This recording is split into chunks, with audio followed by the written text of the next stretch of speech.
Hey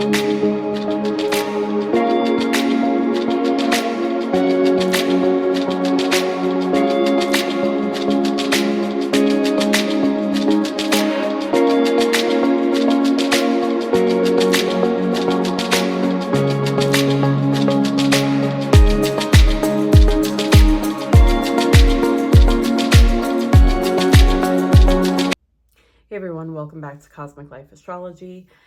Happy Memorial Day weekend to all of the American viewers that are watching.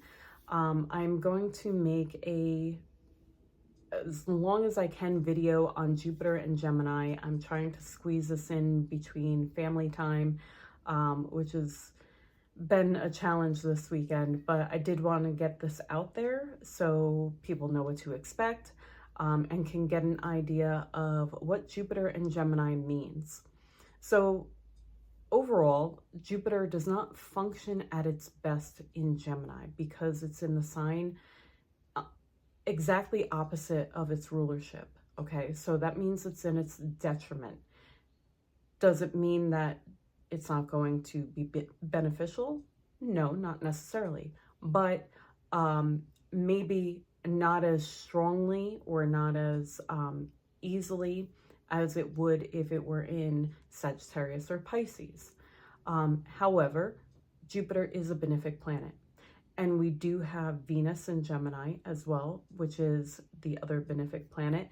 And with Jupiter entering Gemini, with the support of Venus and the Sun both in Gemini, this is setting the stage for the next year ahead.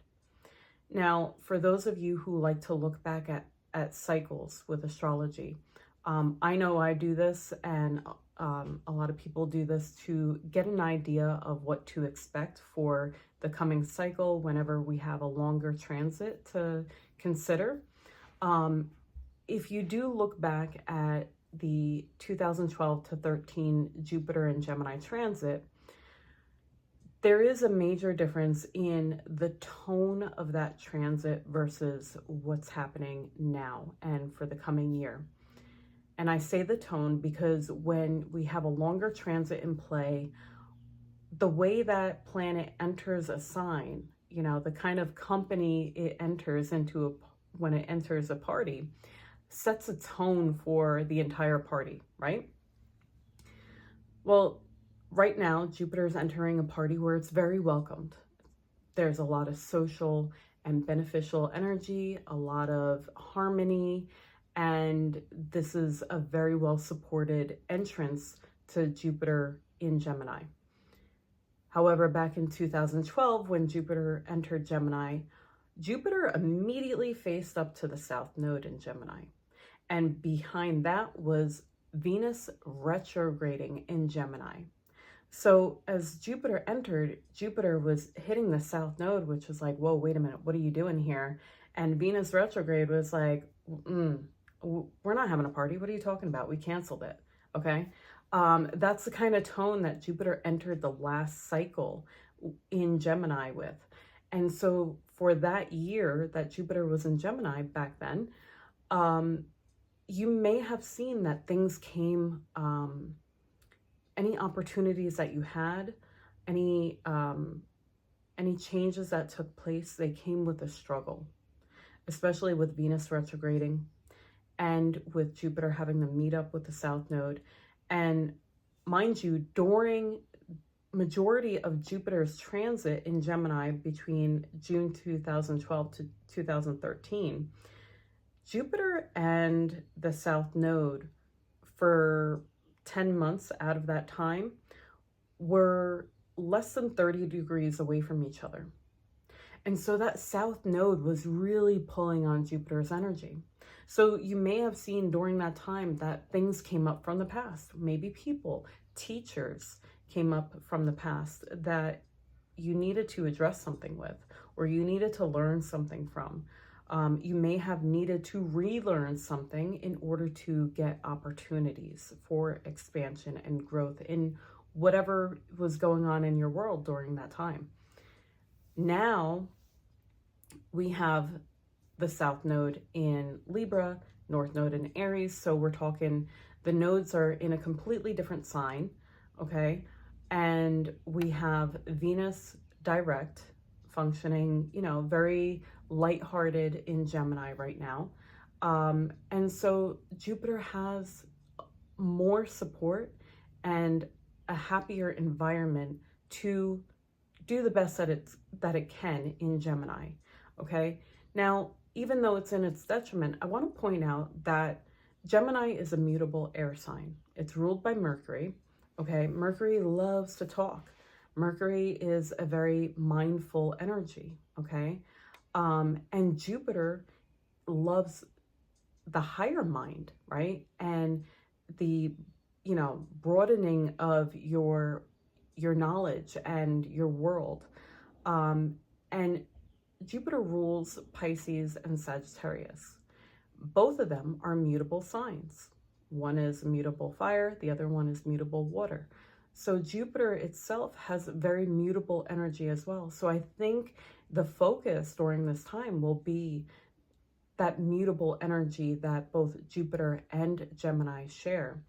And I think the key is to be adaptable during the next year, adaptable to change, adaptable to opportunities, adaptable to traveling, you know, maybe going to places that you've never gone before, or learning things you've never learned before, or learning about something in a different way than you've done before, meeting people that you know, are different from your normal crowd.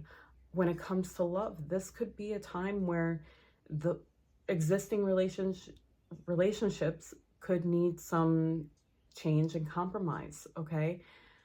If relationships aren't working, it will be, you know, obviously inevitable that they come to an end, because people are looking for their twin. They're looking for, you know, their equal when we're talking about Gemini energy, especially as we have Venus and Jupiter both in Gemini right now. So, you know, people want to be with their other half, okay?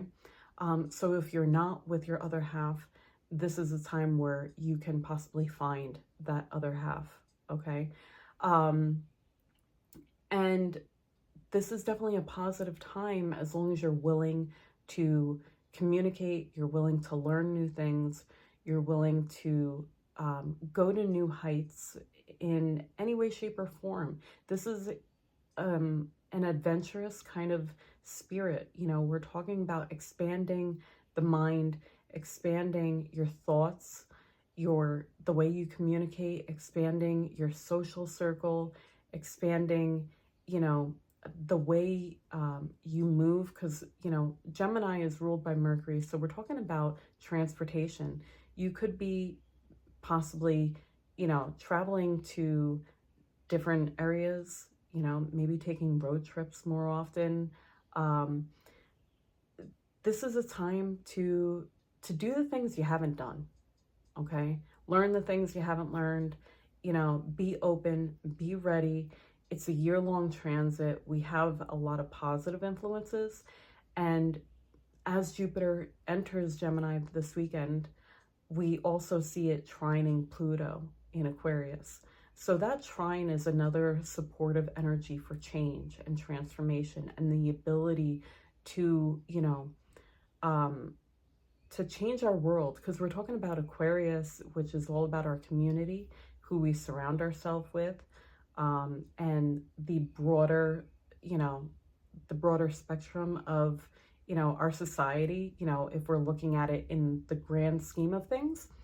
And so this can very well open up opportunities from the gate to have changes and transformation, okay? We will see that playing out for a while because Jupiter doesn't move very quickly like the personal planets. Eventually, we will see that Jupiter will make a square to Saturn, and I'll make another video, you know, once we get closer to that point.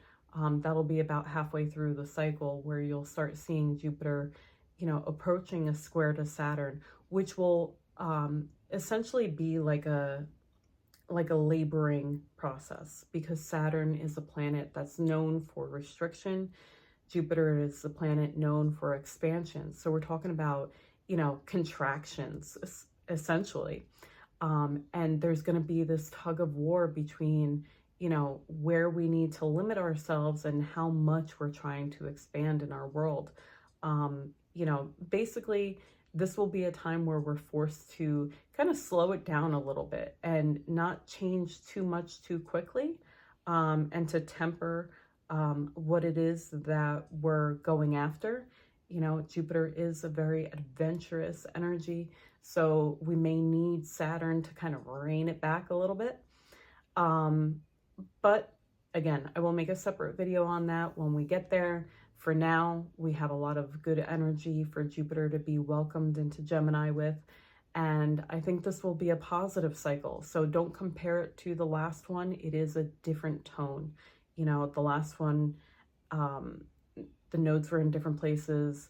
Pluto was in Capricorn, newly in Capricorn, and you know, that wasn't a supportive energy. Now we have support from Pluto with that trine, as well as seeing the nodes where they are.